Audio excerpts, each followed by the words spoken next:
The scream that tore through the December afternoon was so faint that Benjamin Lawson almost missed it beneath the howl of wind through the Sierra Nevada pines. He reined in his horse, a massive bay gelding that had carried him through 3 hard winters in these mountains, and listened with the intensity of a man who had learned to trust his instincts or die. There it was again, muffled and desperate, coming from somewhere near the abandoned Hendricks homestead that had sat empty since the family fled to Sacramento 2 years back. Benjamin swung down from his saddle, his 6'4" frame moving with surprising grace for a man built like he could wrestle bears and win. His dark hair hung past his collar, still damp from the creek where he'd washed that morning, and his coat strained across shoulders thick with muscle earned from years of trapping, hunting, and surviving alone in country that killed softer men. The homestead looked worse than he remembered. The roof had partially caved in on one side, and the windows gaped like empty eye sockets. But Benjamin wasn't looking at the house, his attention fixed on the root cellar door set into the hillside behind it, and that was when he heard the pounding. Someone was down there. Someone was trapped. He crossed the distance in long strides, his boots crunching through the thin layer of snow that had fallen the night before. The cellar door was barred from the outside with a thick plank wedged through the iron handles, and when he pressed his ear to the wood, he could hear ragged breathing and the sound of hands beating weakly against the other side. "Hold on," he called out, his voice rough from days without much use. "I'm getting you out." Benjamin grabbed the plank and wrenched it free, then hauled on the door handles. The hinges screamed in protest but didn't budge. Years of rust and settling earth had sealed them tight. He could hear sobbing now, thin and desperate, and something in his chest clenched hard. "Stand back from the door," he shouted, already stepping away to get room for what he needed to do. He didn't wait for a response. Benjamin drove his boot into the door once, twice, 3 times, putting the full force of his weight and strength behind each blow. Wood splintered. On the 4th kick, the entire door burst inward, hinges tearing free from their moorings in an explosion of rotted wood and rust. The stench hit him first, stale air and human waste and fear. Benjamin descended the stone steps carefully, letting his eyes adjust to the darkness. In the far corner, pressed against the earthen wall like a cornered animal, was a woman. She couldn't have been more than 22 or 23, with tangled auburn hair that might have been beautiful once, and a dress that hung in tatters from her thin frame. Her face was smudged with dirt, her lips cracked and bleeding, and her eyes were enormous in the dim light, reflecting a terror so profound it made his stomach turn. "It's all right," Benjamin said softly, the way he might speak to a wounded deer. "I'm not going to hurt you. I'm going to get you out of here." She didn't speak, just stared at him with those haunted eyes. He could see her shaking, whether from cold or fear or both, he couldn't tell. Benjamin shrugged out of his heavy coat and moved toward her slowly, giving her time to see his intentions. When she didn't bolt or scream, he draped the coat around her shoulders. She was so small, he thought, so fragile. How long had she been down here? "Can you walk?" he asked. She opened her mouth, but only a croak came out. Her lips moved, trying again. "Water," she finally managed, the word barely audible. "I've got water on my horse. Come on, let me help you up." Benjamin reached down, and when she didn't pull away, carefully lifted her into his arms. She weighed almost nothing, and rage flared hot in his gut at whoever had done this. The woman made a small sound, but didn't struggle as he carried her up the steps and out into the pale winter sunlight. She turned her face toward the sun like a flower, and he saw tears tracking clean lines through the dirt on her cheeks. He carried her to where his horse waited patiently and set her down gently against a tree, making sure his coat stayed wrapped around her. From his saddlebag, Benjamin pulled his canteen and uncapped it, holding it to her lips. "Slow," he warned. "Just small sips at first." She drank greedily despite his warning, and he had to pull the canteen away. "Easy, you'll make yourself sick. Give it a minute, then you can have more." "Thank you," she whispered, and her voice cracked on the words. "Thank you." "What's your name?" Benjamin asked, crouching down so he wasn't looming over her. "I'm Benjamin Lawson." "Amelia," she said. "Amelia Lancaster." "How long were you down there, Amelia?" Her eyes went distant, unfocused. "I don't know. Days, maybe a week. I lost count. Oh, he would come sometimes, but not for water, not for food. Just to make sure I was still there, Still locked away, Benjamin felt his jaw tighten. Who? Who did this to you? My cousin. The words came out flat, empty of emotion. Vernon. He wanted my land, the claim my father left me when he died. I wouldn't sell, so he brought me here. He said I'd change my mind eventually, or I'd die, and either way, the claim would be his. The casual cruelty of it struck Benjamin like a physical blow. Where is he now? I don't know. He hasn't come back for 2 days, maybe 3. I thought I was going to die down there in the dark. Fresh tears spilled down her cheeks. I thought no one would ever find me. Benjamin reached out slowly and touched her hand, just briefly. But someone did. You're safe now. I promise you, you're safe. He let her drink more water, then gave her a strip of dried venison from his pack. She tore into it despite her cracked lips, and he realized she was starving. While she ate, Benjamin studied the homestead with calculating eyes. Whoever this Vernon was, he might come back. And when he did, Benjamin intended to be ready. My cabin is about 5 miles north of here, he said. Up in the high country. It's warm, and I've got food and a real bed. Can you ride if I put you on my horse? Amelia looked up at him, and for the first time, he saw something other than fear in her eyes. Hope, maybe. Or just desperate gratitude. I think so. I don't want to stay here. Please, I can't stay here. You won't, Benjamin promised. He stood and gathered his horse's reins, then lifted Amelia up into the saddle as easily as if she were a child. She swayed, gripping the pommel with white-knuckled hands, and he swung up behind her, one arm circling her waist to hold her steady. She stiffened at first, then gradually relaxed against his chest, her head drooping with exhaustion. Rest, he told her. I've got you. The ride up into the mountains took most of the remaining daylight. Benjamin kept his horse to a careful walk, mindful of Amelia's fragile state. She dozed fitfully against him, sometimes jerking awake with small sounds of distress. Each time, he murmured reassurances until she settled again. By the time his cabin came into view, tucked into a clearing with smoke curling from the chimney from the fire he'd banked that morning, full dark had fallen and stars blazed overhead in the clear mountain air. Benjamin dismounted first, then lifted Amelia down. Her legs nearly buckled, and he caught her easily, deciding it would be simpler to just carry her inside. She didn't protest, her head resting against his shoulder as he pushed open the door to his home. The cabin was simple but solid, built with his own hands from logs he'd cut and hauled himself.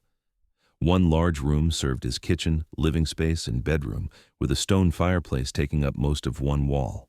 Furs covered the floor and the bed in the corner, and shelves lined the walls holding supplies, books, and the tools of his trade. It was a bachelor's space, rough and practical, but it was clean and warm and safe.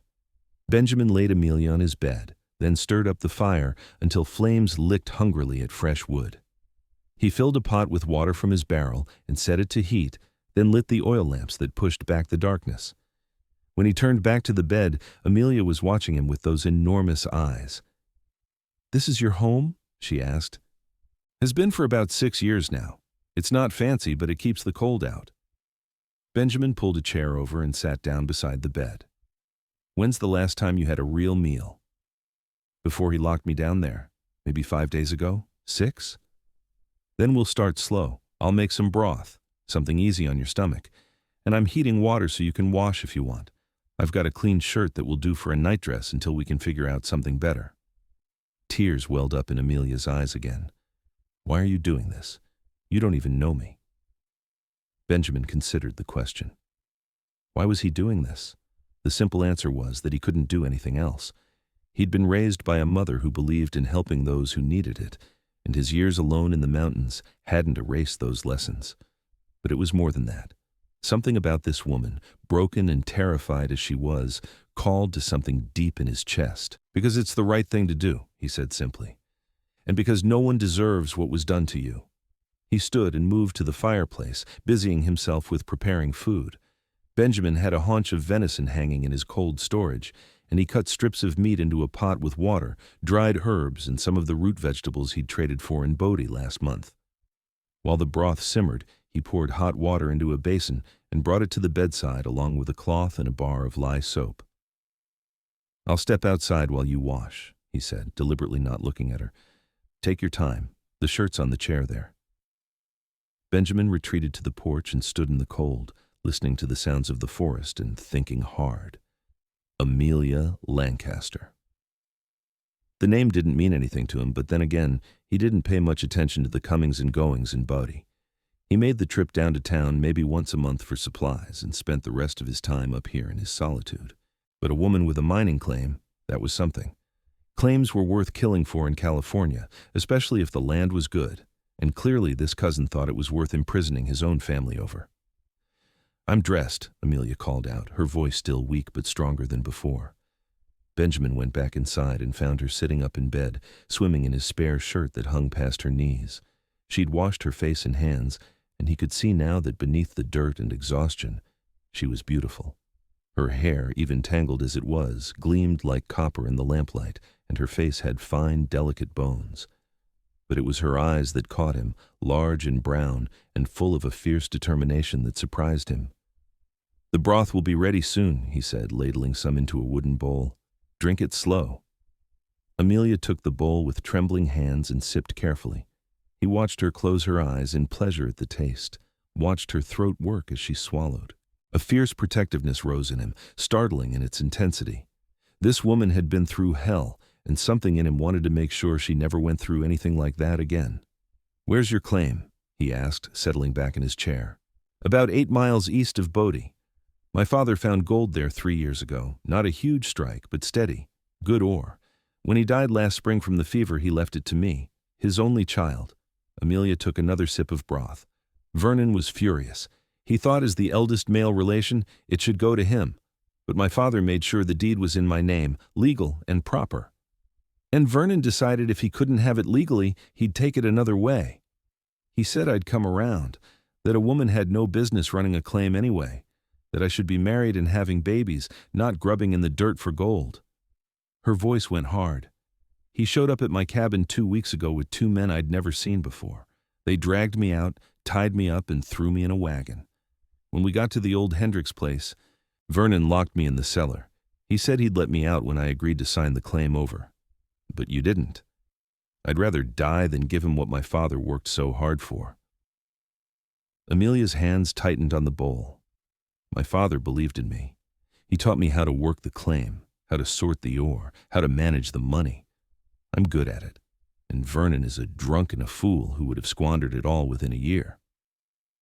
Benjamin felt a smile tug at the corner of his mouth, despite the grim circumstances. "You've got spine, Amelia Lancaster. My father always said stubbornness was both my greatest strength and my worst flaw." She finished the broth and handed him the empty bowl. "What happens now? Now you rest and get your strength back. Tomorrow or the day after, depending on how you're feeling, we'll ride into Bodie and talk to the sheriff. Vernon needs to answer for what he did." "The sheriff is Vernon's drinking buddy," Amelia said flatly. "He won't do anything." That complicated matters, but Benjamin had expected as much. Justice in mining towns was often more about who you knew than what was right. "Then we'll figure out something else, but first things first. You need sleep." "Where will you sleep?" Amelia looked around the one-room cabin. "I've got furs and blankets. I'll be fine by the fire." Benjamin stood and took the bowl back to the kitchen area. "Don't argue. You need the bed more than I do." He could feel her watching him as he moved around the cabin, banking the fire and laying out his bedroll on the floor. When he glanced over, she'd already burrowed under the blankets, her eyes drifting closed. She was asleep within minutes, her breathing evening out into the deep rhythm of exhaustion, finally given permission to rest. Benjamin stretched out on his makeshift bed and stared at the ceiling, listening to Amelia breathe. His quiet, solitary life had just gotten considerably more complicated, but as he drifted toward sleep, he found he didn't mind nearly as much as he should have. The next 3 days fell into an unexpected rhythm. Amelia was weak from her ordeal, and Benjamin made it his mission to feed her back to health. He made stews and roasted meat, baked bread in his Dutch oven, and even traded a deer hide to a Washoe woman who came by for fresh eggs and vegetables. Amelia protested at first that she was taking his food, eating his supplies, but Benjamin waved off her concerns. "I trap and hunt," he said. "I've got more meat than I know what to do with, and I trade the furs for everything else. You're not putting me out."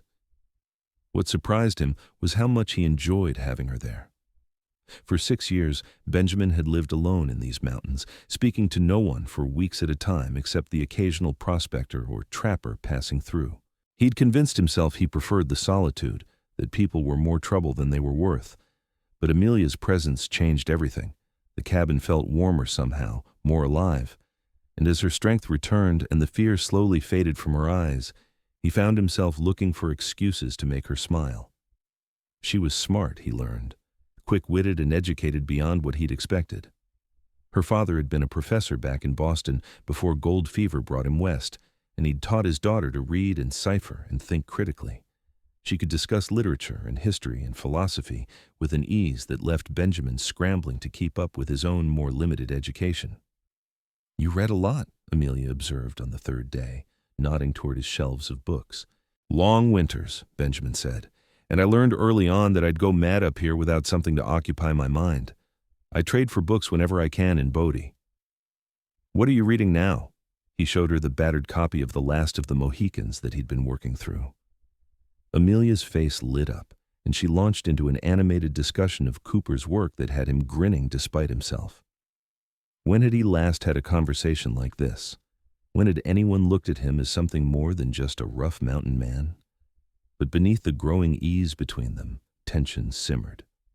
Benjamin was acutely aware of Amelia in ways that had nothing to do with her situation and everything to do with the fact that she was a beautiful woman, and he was a man who'd been alone too long. The way lamplight caught in her hair, the graceful movements of her hands as she helped him prepare meals, the sound of her laugh when he told her a story about a raccoon that had once raided his supplies. He found himself wanting to touch her, to smooth back that stray curl that always fell across her forehead, to pull her close and chase away the lingering shadows in her eyes. But he didn't. She'd been through something terrible, something that would have broken lesser people. The last thing she needed was him pushing his attention on her when she was vulnerable and dependent on his protection. On the fourth day, Amelia insisted she was strong enough to help with chores. Benjamin tried to argue, but she was stubborn, just as she'd said. So he showed her how to check his trap lines close to the cabin, how to split kindling without risking her fingers, how to prepare hides for tanning. She absorbed everything with fierce concentration, as if determined to prove her worth. "You're a good teacher," she said that evening as they sat by the fire after supper. "Patient." "You're a good student," Benjamin countered. "You don't give up easy." "My father used to say I was too stubborn for my own good." Amelia's expression softened with memory. "I miss him. He was a good man, Benjamin. Gentle and kind, but with a core of steel. He would have liked you, I think. I would have liked to meet him." They fell into comfortable silence, watching the flames dance. Outside, wind moaned through the pines, and Benjamin thought about winter storms in the coming months, about what would happen when Amelia was fully recovered and they had to deal with Vernon and the question of her claim. "What will you do?" he asked quietly. "About the claim, I mean. Even if we get Vernon arrested, working it alone will be hard." Amelia was quiet for a long moment. "I don't know," she admitted. "I've been thinking about that. I can't work it myself, not really. I need hired men, but I can't afford to pay anyone until I get more gold out of the ground, and I can't get gold out without workers. It's a circle I can't seem to break. You could sell it, take the money and start fresh somewhere safer." "That's giving up, letting Vernon win even if he's in jail." She shook her head. "I can't do that. This claim is all I have left of my father, his dream, his work. I can't just walk away from it." Benjamin understood that. He'd walked away from his own family back in Missouri, from a farm and a future that had been planned out for him since birth. He'd come west looking for something he couldn't name, and he'd found it in these mountains. Found himself, maybe. He couldn't ask Amelia to give up her own search for belonging. "Then we'll figure something out," he said. Amelia turned to look at him, and something in her eyes made his breath catch. "Why are you helping me? Really? I'm a stranger. You could have just pointed me toward Bodie and sent me on my way." Benjamin met her gaze steadily.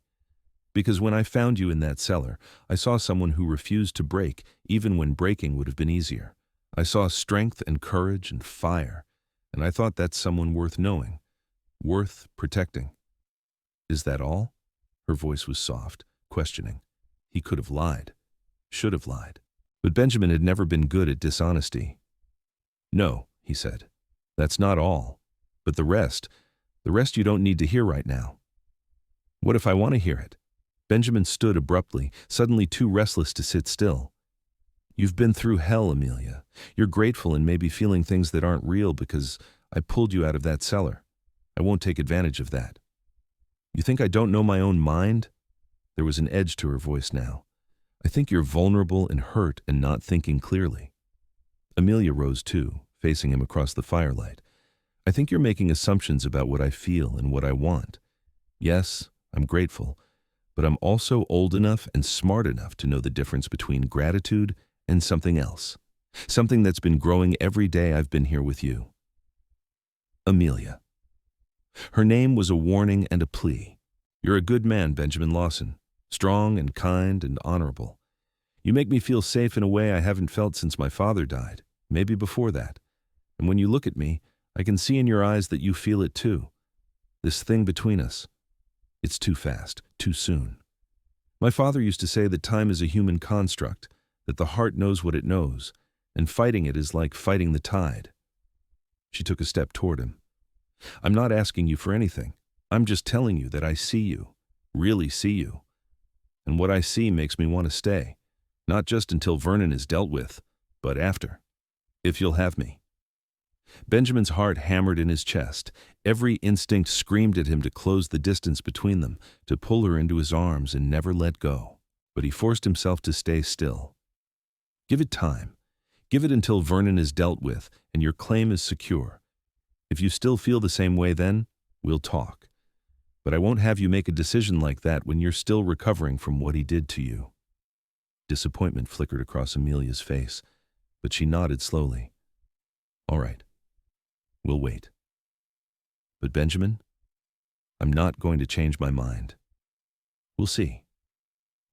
But as they prepared for bed, moving around each other in the small space with careful awareness, Benjamin knew in his bones that he was lying to himself. He wouldn't change his mind either. Amelia Lancaster had somehow, in just 4 days, worked her way past every defense he'd built and lodged herself firmly in his heart. The only question now was what they were going to do about it. On the 5th day, Benjamin decided it was time to make the trip to Bodie.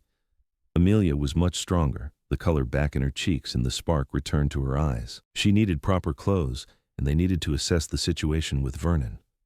More than that, Benjamin needed to get them both out of the intimate confines of the cabin before he did something foolish like kiss her senseless and beg her to never leave. The ride down to Bodie took most of the morning. Amelia sat in front of Benjamin on his horse, fitting against him like she'd been made to be there. They talked as they rode, about everything and nothing. She told him about growing up in Boston, about her mother who died when she was 12, about following her father west on a grand adventure that had been harder and more wonderful than anything she'd imagined. He told her about Missouri, about 5 older brothers who'd all been content to work the family farm, while Benjamin had dreamed of mountains and freedom, about the day he'd turned 21 and left with nothing but his horse and his rifle and a hunger for something he couldn't name. "Did you find it?" Amelia asked. "What you were looking for?" Benjamin considered that. "I thought I had. I thought the mountains and the solitude were enough, but lately I've been wondering if maybe I was only half right." "What's the other half?" "I'm still figuring that out." Bodie sprawled in the valley below them, a rough collection of wooden buildings and muddy streets that had exploded from a mining camp into a town of several thousand people practically overnight. The mines here were productive, and where there was gold, people flocked like moths to flame. Benjamin had never much liked the crowded chaos of it, but Bodie had what he needed: supplies, trade, and civilization when the isolation of the mountains got to be too much. They rode down Main Street, drawing stares from miners and shopkeepers. Benjamin was known as a loner, someone who came and went and didn't much involve himself in town business. Showing up with a woman, especially one riding so close to him, was bound to cause talk. He ignored the looks and dismounted in front of the general store, then lifted Amelia down. "We'll get you some proper clothes first," he said. "Then we'll see about Vernon." Inside the store, Benjamin waited while Amelia selected a split skirt suitable for riding, a couple of plain blouses, undergarments, and a warm coat. The store owner's wife helped her, chattering away about the weather and the latest gossip. When Amelia emerged from the back room dressed in her new clothes, Benjamin had to work to keep his expression neutral. She looked like herself again, confident and capable, and the sight of her made something in his chest tighten painfully. "Better?" she asked, turning in a small circle. "Much better," he managed. They left the store and walked down to the sheriff's office, a squat building at the end of Main Street. Inside, they found Sheriff Tom Hackett behind a desk, his boots propped up and a newspaper in his hands. He looked up when they entered, his eyes narrowing when he saw Amelia. "Well, well, if it isn't Miss Lancaster. Vernon said you'd run off to Sacramento." "Vernon is a liar," Amelia said coldly. "He locked me in the old Hendricks root cellar and left me there to die. Benjamin found me and got me out."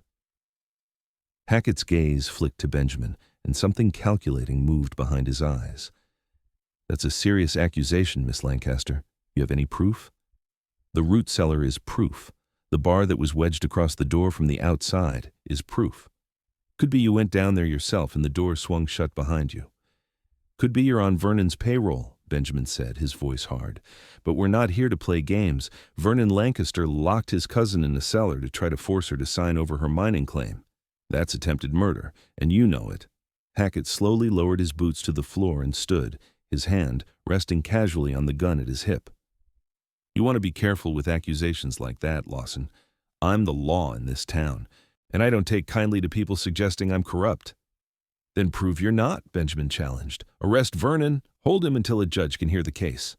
Can't arrest a man without evidence, and I only got your word against his. Vernon's got standing in this community. You're just a mountain man who keeps to himself, and she's a woman with a grudge." Amelia stepped forward, her hands clenched into fists. "My father trusted this town. He believed in law and order and doing things the right way. But you're telling me that because Vernon buys you drinks and probably slips you money, he can do whatever he wants?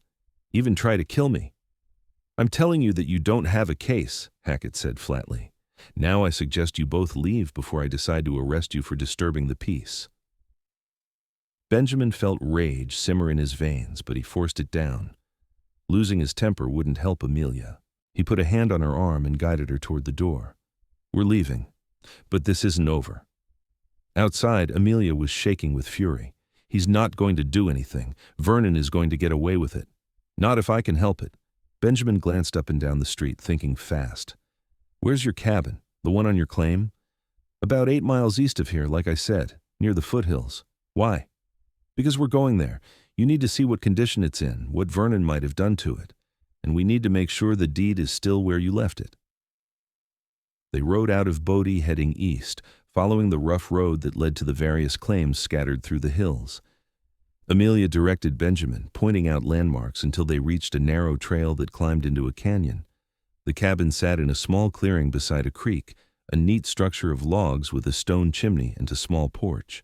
Behind it, Benjamin could see the entrance to a mine shaft shored up with timber. The cabin door hung open, swinging in the breeze. Benjamin dismounted cautiously and gestured for Amelia to stay on the horse while he checked inside.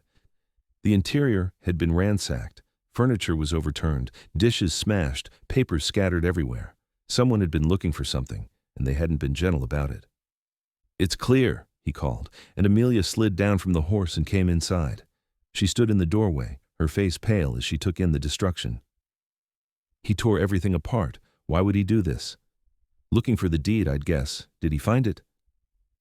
Amelia moved through the cabin, stepping over debris, and went to the fireplace. She knelt down and pried up one of the hearthstones, reaching into the space beneath. When she straightened, she held a tin box. Inside were papers, and she shuffled through them quickly, relief flooding her features. "It's here. He didn't find it." "Good. That's good." Benjamin looked around the cabin, mentally cataloging what would need to be done to make it livable again. "We'll clean this up, make it secure, then you can stay here if you want." "You'd leave me here alone?" There was something in Amelia's voice, a hurt he didn't fully understand. "I'd stay close, check on you every day, make sure Vernon doesn't come back." Even as he said it, the words felt wrong. The thought of leaving Amelia here, even with him nearby, made his skin crawl with anxiety. "Or I could stay with you," Amelia said quietly. at your cabin, until this is really settled. Amelia, people will talk. You staying with me unchaperoned, it's not proper. I don't care about proper. I care about being safe, about being with someone who sees me as more than just a claim to be stolen or property to be managed. She stepped closer to him, her eyes searching his face. I know you're trying to be honorable. I know you think you're protecting me by keeping distance between us. But Benjamin, I don't want distance. I want you. You don't know what you're saying. Stop telling me what I know and what I don't know. Frustration crept into her voice. I'm not a child. I'm a grown woman who's been through hell and come out the other side. And one of the things I learned down in that cellar is that life is too short and too uncertain to waste time pretending you don't feel things you feel. So yes, it's been less than a week. Yes, maybe it's too fast. But I know my heart, and my heart wants you. Benjamin stared at her, his careful control crumbling. If I kiss you right now, I'm not going to want to stop. Then don't stop. That was all the permission he needed. Benjamin closed the distance between them in 2 strides and cupped her face in his hands, tilting her head up. For a heartbeat, he just looked at her, memorizing every detail. Then, he lowered his mouth to hers and kissed her with all the pent-up longing of the past 5 days. Amelia melted against him, her arms coming up to wrap around his neck. She kissed him back with equal fervor, making small sounds of pleasure that drove him wild. Benjamin hauled her closer, one arm banding around her waist while his other hand buried itself in her hair. She tasted like coffee and hope and coming home, and he knew with absolute certainty that he would kill anyone who tried to hurt her again. When they finally broke apart, both breathing hard, Amelia pressed her forehead to his chest. I'm not sorry, she said.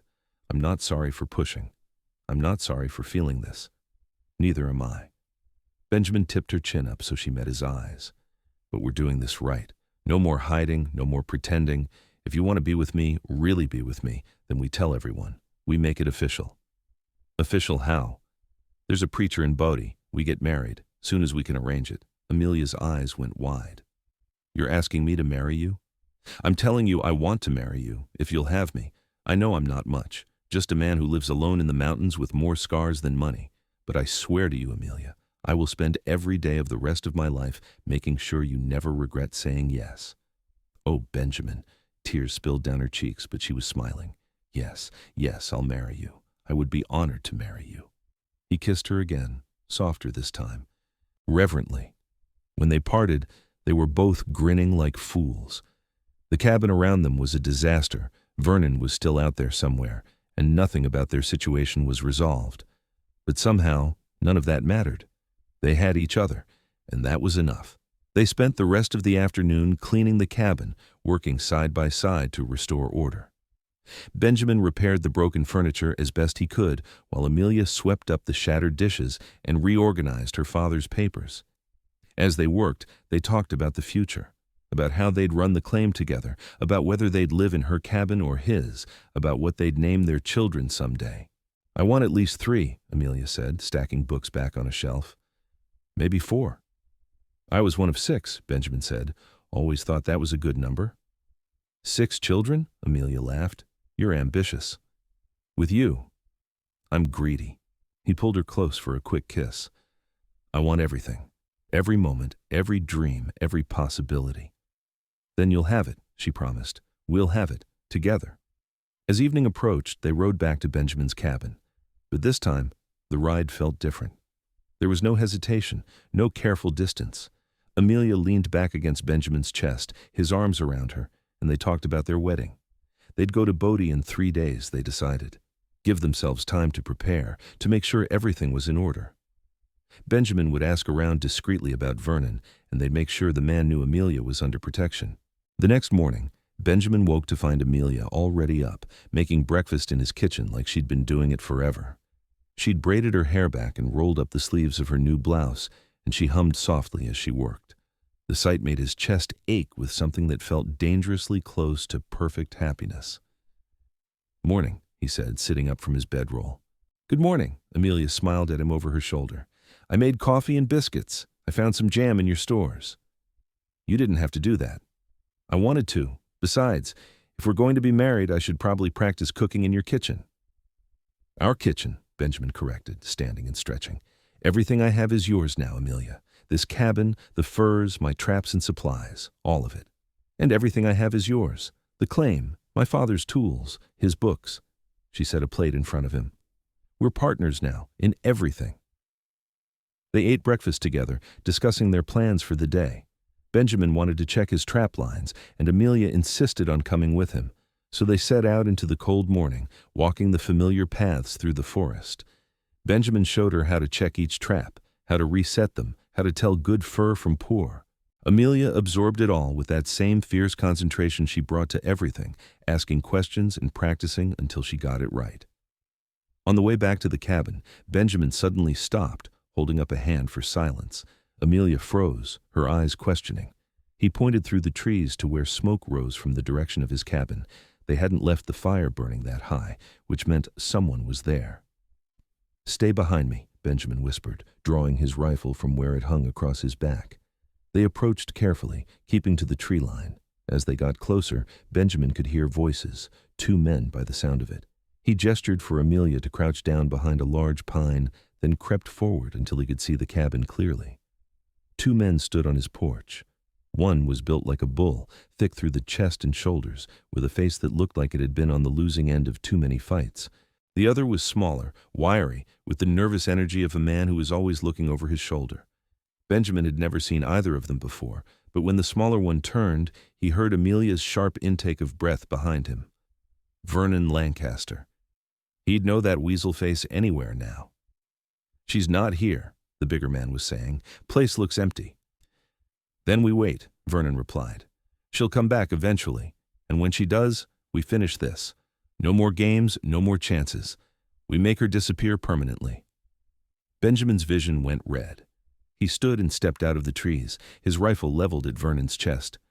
"You're not making anyone disappear, except maybe yourselves, back to whatever hole you crawled out of." Vernon spun around, his face going pale when he saw Benjamin. Then his eyes went past Benjamin to where Amelia stood, and rage twisted his features. You should be dead." "Sorry to disappoint you." Amelia's voice was cold as ice. "Turns out someone actually cared enough to find me. Someone with more honor in his little finger than you have in your whole body." "Amelia, honey, you got this all wrong," Vernon said, switching tactics with the ease of a practiced liar. "I was trying to keep you safe. Those men who took you, they were going to kill you. I stopped them, but you got away before I could explain." "Liar," Amelia spat. "You locked me in that cellar. You told me you'd let me rot there unless I signed over my claim. Don't you dare try to rewrite what happened." The bigger man's hand drifted toward his gun, and Benjamin's rifle tracked the movement. "Don't," Benjamin said quietly. "You'll be dead before you clear leather." "You're making a mistake, Mountain Man," Vernon said. "That claim is mine by right. Her father promised it to me." "Then you'll have papers to prove that, and you won't need to lock your cousin in a cellar to get it." Benjamin took a step forward, his finger on the trigger. "Here's what's going to happen. You and your friend are going to turn around and walk away. You're going to leave Bodie and never come back, because if I see either of you anywhere near Amelia again, I will put a bullet in you without hesitation. Do we understand each other?" "You can't threaten me," Vernon blustered. "That's not a threat. It's a promise." Benjamin's voice dropped to something dangerous. "I found your cousin half dead because of you. I carried her out of that cellar and listened to her cry herself to sleep from nightmares about dying in the dark. So believe me when I say that killing you would be a pleasure, not a burden. The only reason you're still breathing is because Amelia deserves better than to watch a man die, even a piece of trash like you." Vernon's face had gone from pale to mottled red. "The sheriff won't let you get away with this. The sheriff is a coward and a drunk, and everyone knows it. Now get off my property before I change my mind about letting you leave." The bigger man grabbed Vernon's arm. "Come on, this isn't worth dying over." "It's my claim," Vernon protested, but he let himself be dragged away. "She stole what's mine." They watched until Vernon and his friend disappeared into the trees, the sound of their horses fading into the distance. Only then did Benjamin lower his rifle and turn to Amelia. She was shaking, her arms wrapped around herself. "He found us," she said. "How did he find us?" "Probably asked around in Bodie. Someone saw us and told him." Benjamin pulled her into his arms, holding her close. But he's gone now. And I meant what I said. If he comes back, I'll kill him. I don't want you to have to do that, Amelia said, her voice muffled against his chest. I don't want you to become a murderer because of me. You're not making me do anything. This is my choice. Benjamin tipped her face up. You're mine now, Amelia. Mine to protect, mine to cherish, and I will do whatever it takes to keep you safe. We should leave. Go somewhere Vernon can't find us. No, we're not running. This is our home, and we're not letting him drive us away. Benjamin kissed her forehead.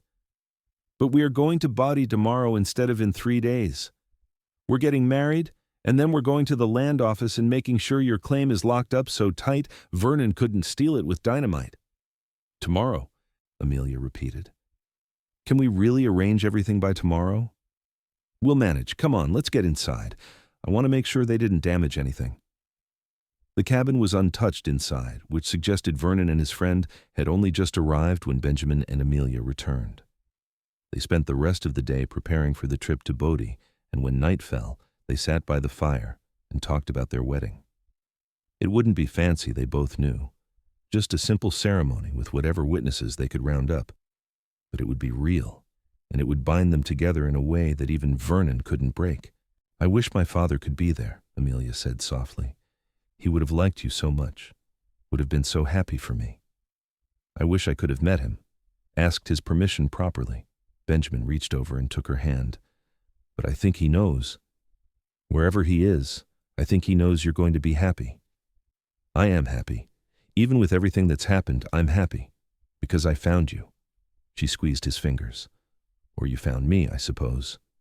We found each other, Benjamin said, and I'm not letting go. They left for Bodie at first light the next morning.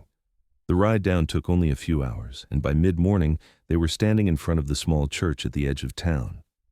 The preacher, a thin man with kind eyes named Reverend Matthews, agreed to marry them immediately when Benjamin pressed a gold nugget into his palm. Do you have witnesses? Reverend Matthews asked. We'll find some, Benjamin said. He stepped out of the church and looked up and down the street. A group of miners were heading into the saloon, and he recognized one of them, a grizzled old prospector named Pete, who'd traded furs with Benjamin a few times. Pete, Benjamin called. Got a minute? Pete ambled over, curiosity written on his weathered face. Lawson, what brings you to town? Getting married. Need witnesses. Pete's eyebrows shot up. Married? You? Then he caught sight of Amelia standing in the church doorway and grinned. Well, I'll be damned. Good for you, son. I'll witness. And I'll grab a couple of the boys to stand up with you, too. Within 10 minutes, they had 4 witnesses, all miners who were eager for any excuse to be part of something joyful in the hard scrabble of their lives. Reverend Matthews gathered them all in the small church, and in the dusty golden light filtering through the windows, Benjamin and Amelia spoke their vows.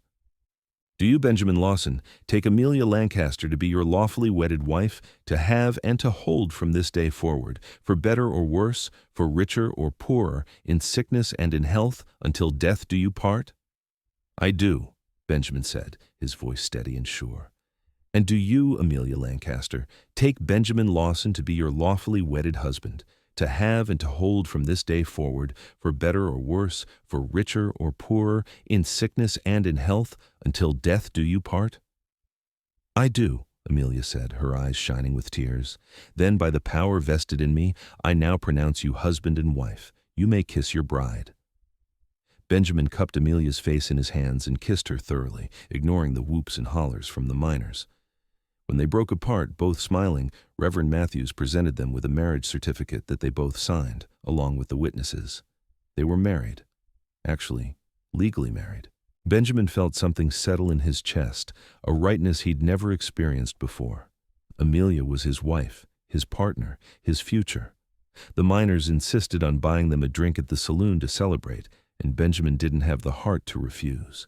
So they all trooped over to the Lucky Strike, where the bartender poured shots of whiskey and everyone toasted the happy couple. Amelia sipped her whiskey and made a face at the burn, which made the miners laugh. To Benjamin and his bride, Pete said, raising his glass, may your union be blessed and your lives be long. Hear, hear, the others chorused. After 2 rounds, Benjamin extracted himself and Amelia with promises to buy drinks for everyone next time he was in town. They had more important business to attend to. The land office was 2 streets over, housed in a building that also served as the assayer's office in the town hall. The clerk looked up when they entered, his bored expression shifting to interest when he recognized Amelia. "Miss Lancaster, haven't seen you in a while. Heard you'd left town." "Heard wrong," Amelia said coolly. "I'm here to update my claim registration. I'm married now, and I want my husband added to the deed." "Married?" The clerk's eyes went to Benjamin. "To him? The mountain man?" "His name is Benjamin Lawson, and yes, we were married this morning. Here's the certificate." Amelia slid the paper across the counter. The clerk examined it, then pulled out the ledger where all the claims were registered. "All right then. I'll add his name. Anything else?" "I want to make sure that no one else can file against my claim or try to say it's been abandoned. What do I need to do to protect it?" "As long as you're working it regularly and paying your fees, you're protected. But if you want extra security, you can file an affidavit stating that you're actively operating the mine and have no intention of abandoning the claim. That creates an official record that would be hard to dispute." "Then we'll do that," Benjamin said, "and we want copies of all the paperwork." It took an hour to complete all the documentation, but when they left the land office, they had legal proof that Amelia's claim was securely in her name, with Benjamin listed as her husband and co-owner. Vernon would have no legal leg to stand on now, even if he tried to contest it. Their last stop was back at the sheriff's office. Hackett looked even less pleased to see them this time, especially when Benjamin laid out the marriage certificate on his desk. "We're legally married now," Benjamin said, "which makes any attempt by Vernon Lancaster to harm my wife an attack on my family. And out here, a man is allowed to defend his family by any means necessary. So if Vernon or anyone working for him comes near us again, I will shoot first and let you sort out the legal details later. Am I making myself clear?" Hackett's jaw tightened. That sounds like a threat." "It's a statement of fact. You won't do your job and protect Amelia, so I'm doing it myself. Just wanted to make sure you understood the situation." "Get out of my office." "Gladly." Benjamin took Amelia's arm and steered her outside. As they walked back to where they'd left his horse, he said, "Well, that's done. We're married, the claim is secure, and Hackett knows I'm serious about protecting you." "What if Vernon doesn't care?" Amelia asked. "What if he tries anyway?" "Then I'll do what I said I'd do. But I don't think he will. Vernon is a coward at heart. He'll look for easier prey." Benjamin lifted Amelia onto his horse, then swung up behind her. "Come on, let's go home." "Which home?" Amelia asked. "Yours or mine?" "Both. We'll split time between them until we figure out which one makes more sense as our main residence.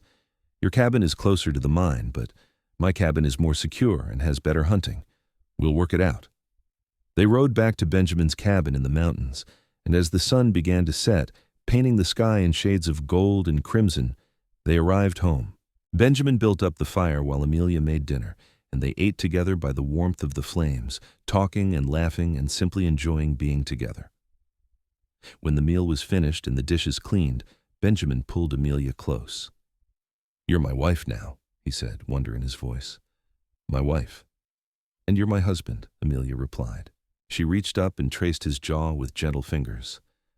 "My strong, brave, wonderful husband." "I love you," Benjamin said, the words spilling out before he could stop them.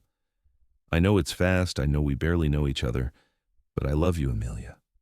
I think I started loving you the moment I pulled you out of that cellar and saw the fight still left in your eyes." "I love you too," Amelia whispered. "I've been trying not to say it, trying not to seem too eager or desperate. But Benjamin, I love you with everything I am. You saved my life, and then you gave me a reason to want to keep living." He kissed her then, slow and deep and full of promise. And when he lifted her in his arms and carried her to the bed, she went willingly, her arms around his neck and her heart full of joy. The weeks that followed were a revelation. Benjamin had lived alone for so long that he'd forgotten what it was like to have a partner, someone to share the work and the quiet moments and the simple pleasure of company. Amelia threw herself into learning everything she needed to know about surviving in the mountains. She learned to shoot, and she learned well, practicing until she could hit a target at 50 yards. She learned to track game, to read weather signs, to preserve meat and vegetables for the winter. And in turn, she taught Benjamin about her mine, about how to sort ore and estimate the value of a vein, about the business side of gold mining that he'd never bothered to learn. They split their time between the two cabins, spending a few days at each before switching. At Amelia's cabin, they worked the mine together. Benjamin's strength made it possible to shore up weak timbers and haul ore in quantities that Amelia never could have managed alone. With both of them working, the mine began producing steady amounts of gold, enough to pay expenses and start building a real profit. At Benjamin's cabin, they tended his trap lines and hunted the high country. Amelia proved to be a natural in the wilderness, moving quietly and thinking like the animals they tracked. Together, they brought down a massive elk that provided meat for weeks, and Amelia learned to tan the hide into soft leather. In the evenings, they read together by the fire, or talked, or simply held each other and listened to the wind in the pines. Amelia told Benjamin stories about her childhood, about her brilliant but impractical father who'd loved her fiercely despite his absent-minded nature. Benjamin told Amelia about his brothers, about the farm he'd left behind, about the loneliness that had driven him deeper and deeper into the mountains until he'd almost forgotten how to be around people. "You're not lonely anymore," Amelia said one night, curled against his side in bed. "No," Benjamin agreed. "I'm not. You filled all those empty spaces I didn't even know I had." "Good. Because you filled mine too." They saw Vernon one more time, about 6 weeks after the wedding. They were in Bodie buying supplies when he stumbled out of the saloon, drunk and belligerent. When he saw them, his face twisted with rage, and he started toward them.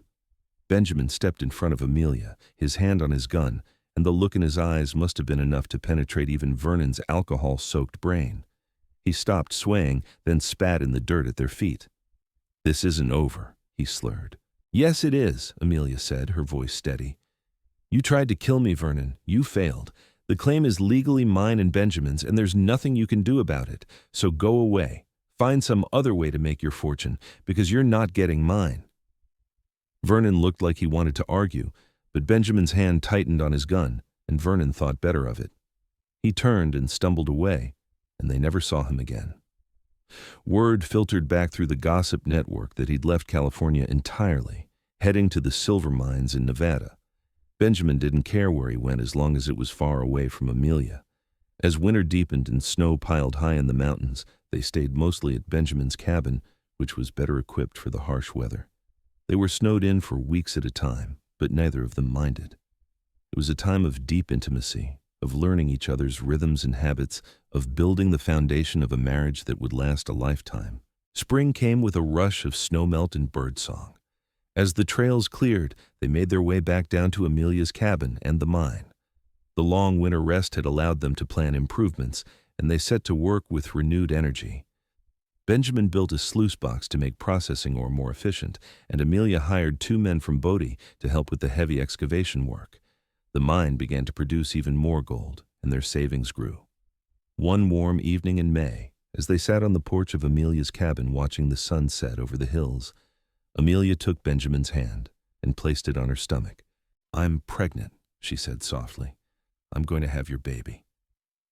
Benjamin felt his heart stop, then restart with a thudding rush. "A baby? You're sure?" "I'm sure. I've missed 2 monthly courses and I'm sick every morning. The doctor in Bodie confirmed it yesterday when you were at the assayer's office." Amelia looked up at him, her eyes searching. "Are you happy?" "Happy?" Benjamin pulled her into his arms, holding her tight. "Amelia, I'm beyond happy. I'm terrified and thrilled and grateful all at once. A baby. We're having a baby." She laughed, relief in the sound. "I was worried you might think it was too soon." "Too soon? We've been married for almost 8 months, and even if it had been 8 days, I'd still be thrilled." He placed his hand on her stomach again, marveling at the knowledge that their child was growing there. "A baby," he said again, unable to stop grinning. They spent the rest of the evening making plans. They'd need to build a cradle, to set aside money for a doctor when the time came, to prepare one of the cabins with everything a baby would need. Benjamin found himself overwhelmed with protectiveness, wanting to wrap Amelia in cotton and keep her safe from every possible harm. She tolerated his hovering for about 2 days before putting her foot down. "I'm pregnant, not an invalid," she said firmly. "Women have been having babies since the beginning of time. I'm strong and healthy, and I'll be fine." "But you shouldn't be lifting heavy things," Benjamin protested, "or working in the mine. The dust could be bad for the baby."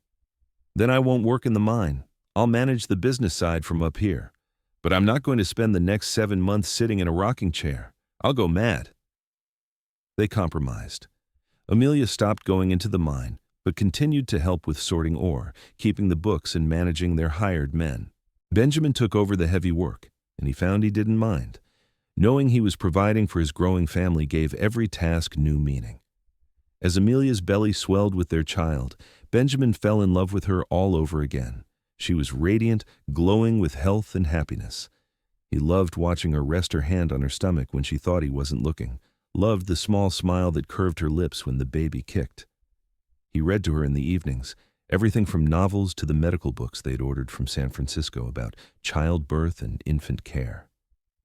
They decided to spend the last months of the pregnancy at Benjamin's cabin in the mountains. It was more isolated, but Benjamin knew every foot of the terrain, and there was a Washoe village about 3 miles away where several women had offered to help with the birth. Amelia agreed, trusting his knowledge of the area. In late December, almost exactly a year after Benjamin had found her locked in that root cellar, Amelia went into labor.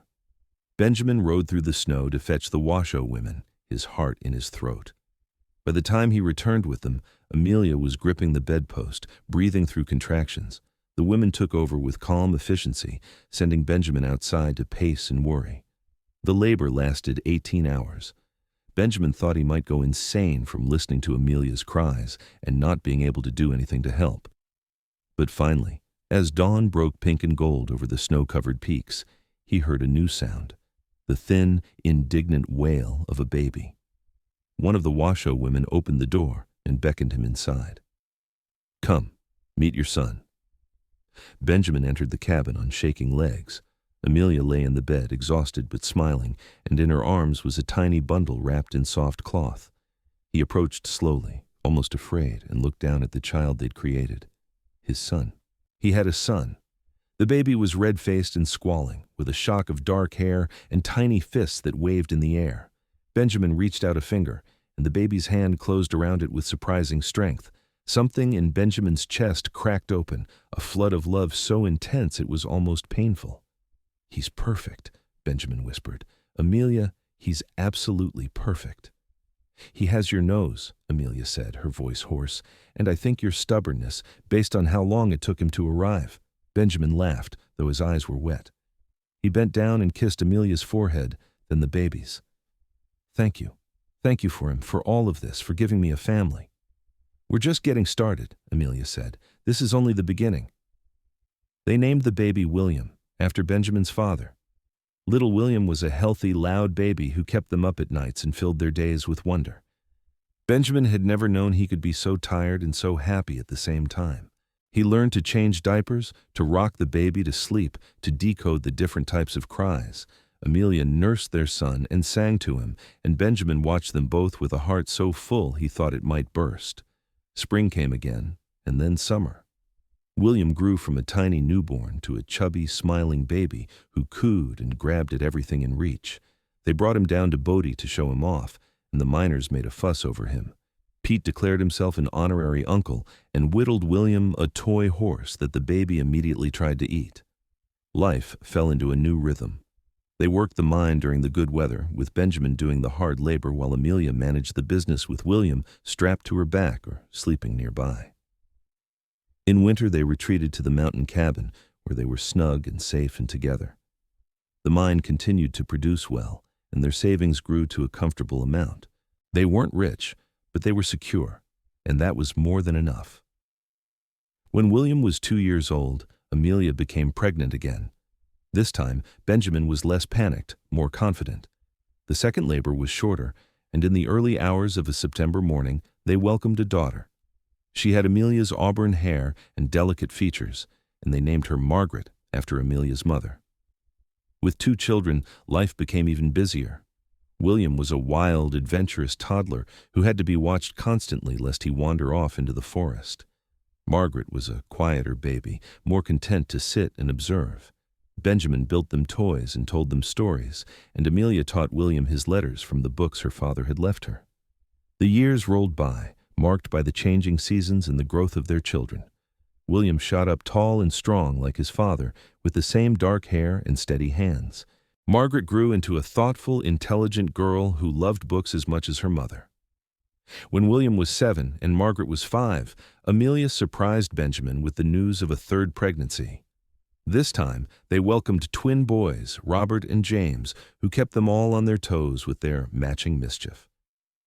Benjamin sometimes looked at his life and marveled at how different it was from the solitary existence he'd lived before Amelia. His cabin that had once been so quiet now rang with children's laughter. His days that had been spent in silence now overflowed with questions and stories and the constant noise of a growing family. And he wouldn't have changed a single thing. The mine eventually played out, as all mines do. But by then, they'd saved enough to buy a small ranch in the foothills. They kept the mountain cabin for summers, when the heat in the valleys grew too intense, and the children learned to love the mountains as much as their father did. Benjamin taught his sons to hunt and trap, and Amelia taught Margaret to ride and shoot and be fierce in the defense of what she believed in. On their 10th wedding anniversary, Benjamin and Amelia rode up to the old Hendricks place. The homestead was even more ruined now, the roof completely caved in, but the root cellar was still visible. They stood looking at it together, their hands clasped.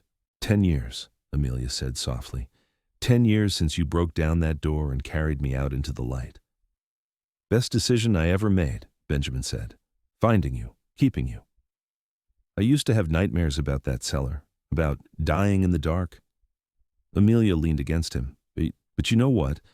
I haven't had one in years, because you replaced that darkness with so much light, with love and family and everything I never knew I needed. I was lost before you, Benjamin admitted. I thought I wanted to be alone, but I was just scared. Scared of needing someone, of letting anyone get close enough to hurt me. And then I found you, and I realized that being scared was keeping me from everything that mattered. We saved each other, Amelia said. You broke me out of that cellar and I broke you out of your loneliness. We're even. Benjamin pulled her close, breathing in the scent of her hair, feeling the solid warmth of her body against his. I love you, Amelia Lawson. I will love you until the day I die and every day after in whatever comes next. And I love you, Benjamin. My mountain man, my hero. My husband. They rode back to the ranch as the sun set, painting the sky in shades of fire. 4 children waited for them, along with a life built on foundations of courage and hope, and the kind of love that transforms everything it touches. Benjamin had set out west, looking for something he couldn't name, and he'd found it in the most unexpected way. In a woman locked in a cellar who refused to break. In a love that blazed bright enough to light up even the darkest places. The years continued to unfold in a tapestry of moments, both ordinary and extraordinary. Benjamin and Amelia grew older together, their hair streaking with silver, their hands becoming calloused and worn from years of work. But their love never dimmed. If anything, it deepened, becoming richer and more complex with each passing season. William grew into a man much like his father, tall and strong with a protective nature and a love for the mountains. At 21, he married a rancher's daughter and started his own homestead in the high country, carrying on the traditions Benjamin had taught him. Margaret became a teacher, opening a small school in Bodie for the children of miners and ranchers. She never married, claiming she was too busy with her students. But Benjamin suspected she simply hadn't found anyone who matched her father's example of what a man should be. The twins, Robert and James, were inseparable, and they went into business together running a freight company that hauled goods between Bodie and Sacramento. Benjamin and Amelia became grandparents, and then great-grandparents, their family spreading out across California like roots from a strong tree. They spent their later years at the ranch, though they still made pilgrimages up to the mountain cabin every summer. Those trips became shorter as age caught up with them, but Benjamin never stopped craving the solitude and peace of his mountains. On a warm summer evening when Benjamin was 72 and Amelia was 70, they sat on the porch of their ranch house watching the sunset. Their grandchildren played in the yard, shrieking with laughter, while their children gathered around the big table inside preparing supper. It was one of their monthly family gatherings, when everyone who could make it came home for a meal and stories and the simple pleasure of being together. "We did good," Amelia said, reaching over to take Benjamin's hand. "Look at all of this. Look at what we built." "We did better than good," Benjamin said. "We built something that will last long after we're gone. A family. A legacy of love." "Do you have any regrets?" Amelia asked. "About leaving your solitary life in the mountains? About taking on a wife and all the complications that came with it?" Benjamin turned to look at her, at the woman who'd been his partner for more than 50 years. Her hair was white now, and her face was lined with age, but to him she was as beautiful as the day he'd carried her out of that cellar. More beautiful even, for he could see in her face all the years they'd shared, all the joys and sorrows and triumphs and struggles. "My only regret," he said slowly, "is that I didn't find you sooner, that we didn't have even more years together." Tears shone in Amelia's eyes. "That's my only regret too. But Benjamin, what years they've been. What a life we've lived." "The best life," Benjamin agreed. He lifted her hand to his lips and kissed it gently. "You made me whole, Amelia. You taught me that strength isn't about being alone. It's about having the courage to let someone in, to build something together that's greater than what either of us could have made alone." "You taught me that I was worth saving," Amelia said softly, "that I was worth fighting for. When I was in that cellar, I thought maybe Vernon was right.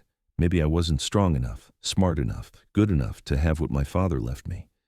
But you saw something different. You saw who I really was, who I could be, and you helped me become that person." They sat in comfortable silence as the sun sank below the horizon and stars began to emerge in the darkening sky. Inside, someone started playing a fiddle, and voices rose in song. Benjamin recognized the tune, an old ballad about love enduring through hardship, and he thought how fitting it was. "Come dance with me," he said, standing and offering Amelia his hand. "Benjamin, we're too old to dance." "Nonsense. We're never too old to dance." He pulled her gently to her feet and swept her into his arms, moving slowly to the music drifting from inside. They swayed together on the porch, their bodies remembering the rhythm even if their joints creaked and their steps weren't as sure as they once were. Amelia rested her head on Benjamin's chest, listening to the steady beat of his heart. "Promise me something," she said. "Anything. Promise me that when one of us goes, the other won't give up, won't retreat back into loneliness. Promise me you'll keep living, keep loving, keep being part of this family we made." Benjamin tightened his arms around her. "I promise. Though I hope that's a conversation we don't have to have for many years yet. We're old, Benjamin. We have to face facts. Then I'll face them when I must, not a moment before. Right now I'm dancing with my wife under the stars, surrounded by our family, and that's all I need to think about." They danced until the song ended, and then they went inside to join their family for supper. The table was crowded and loud, with multiple conversations happening at once and children squirming in their seats. Benjamin sat at the head of the table with Amelia beside him, and he looked around at the faces surrounding him, his children, grown and confident, his grandchildren, bright and full of potential, his great-grandchildren, the youngest barely a year old. All of them were here because he'd heard a faint scream on a December afternoon 50 years ago and followed it, because he'd broken down a door and carried a woman into the light. After the meal, William stood and raised his glass. "A toast," he said, waiting until everyone quieted, "to Ma and Pa. Thank you for showing us what love looks like, what commitment means, what family is. Everything we have, everything we are, comes from you two. So here's to 50 more years." 50 more years, everyone chorused, laughing and drinking. Benjamin caught Amelia's eye across the table and saw his own feelings reflected there. Gratitude, joy, a deep, abiding satisfaction with a life well lived. They might not have 50 more years, but they had this moment, and all the moments that had led to it, and all the moments still to come. However many or few those might be. The evening wound down, and gradually the family dispersed, heading home to their own beds. Benjamin and Amelia were left alone in the quiet house, tidying up the remnants of the gathering. When they finally climbed into bed, Amelia curled against Benjamin's side the way she had every night of their marriage. "I love you," she whispered in the darkness. "I love you too," Benjamin replied. "Always have, always will." They fell asleep holding each other, two people who'd been strangers once, brought together by violence and saved by courage and love. Outside, the wind whispered through the pine trees, carrying the scent of the mountains Benjamin loved. Inside, in the warmth of the house they'd built, two hearts beat in steady rhythm, bound together by vows spoken a lifetime ago and renewed every single day since. Benjamin lived to be 78, and Amelia lived to be 76. They died within 6 months of each other, Benjamin first in his sleep one winter night, and Amelia the following spring, peacefully in her chair on the porch of the mountain cabin she'd insisted on visiting one last time. Their children buried them side by side on a hill overlooking the ranch, with headstones that read simply, "Benjamin Lawson, beloved husband and father," and Amelia Lawson, beloved wife and mother. But they left behind more than graves on a hillside. They left a legacy of children and grandchildren and great-grandchildren who carried their strength and their love forward into the future. They left stories that became family legend, told and retold around dinner tables for generations. Stories about a mountain man who saved a woman from a root cellar, about a couple who built an empire from a mining claim and a trap line, about love that blazed bright in the wilderness and never dimmed. The mountain cabin still stands, maintained now by the family as a retreat, a place to reconnect with their roots. The root cellar at the old Hendricks place finally collapsed, buried under earth and time. But the story of what happened there, of a woman who refused to give up and a man who refused to let her die, that story lives on. In the end, Benjamin and Amelia's story wasn't about gold or land or even survival, though it included all those things. It was about two people who found each other in the darkness and chose to walk into the light together. It was about building something lasting in a harsh and unforgiving land. It was about love that transforms, heals, and endures through every hardship and every joy. It was, simply, a love story, the kind that people tell around fires on cold winter nights, the kind that reminds us all that even in our darkest moments, rescue can come. That love can bloom in the most unexpected places. That strength isn't about being invulnerable, but about having the courage to let someone see your wounds and help you heal. Benjamin Lawson had been alone in his mountain fortress, convinced he didn't need anyone. Amelia Lancaster had been trapped in a cellar, certain she was going to die. But fate, or luck, or perhaps something more divine, brought them together. And in coming together, they saved each other in ways that went far beyond that first dramatic rescue. They built a life. They raised a family. They loved deeply and truly and without reservation. And when their time came to leave this world, they left it better than they found it, enriched by the love they'd shared and the family they'd created. In the mountains of California, where the pines grow tall and the streams run cold and clear, the wind still whispers their story. About the mountain man and the woman in the cellar. About a door broken down and a life rebuilt. About love found in the most unlikely circumstances and cherished for a lifetime. It's a good story, a true story. The kind of story that reminds us all why love matters, why courage matters, why choosing to fight for something larger than ourselves matters.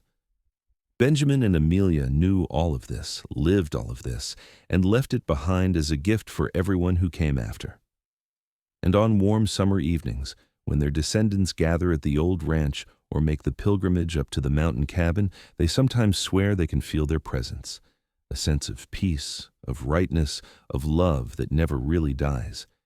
It just transforms, becoming part of the very air, the land, the legacy that continues. That's what Benjamin and Amelia built. Not just a family or a fortune, but something eternal. A love story for the ages. A reminder that even in the wild, harsh West, even in the midst of violence and hardship and darkness, light can break through. Love can flourish. And two people, broken and desperate and alone, can find each other and build something beautiful that lasts forever. The end.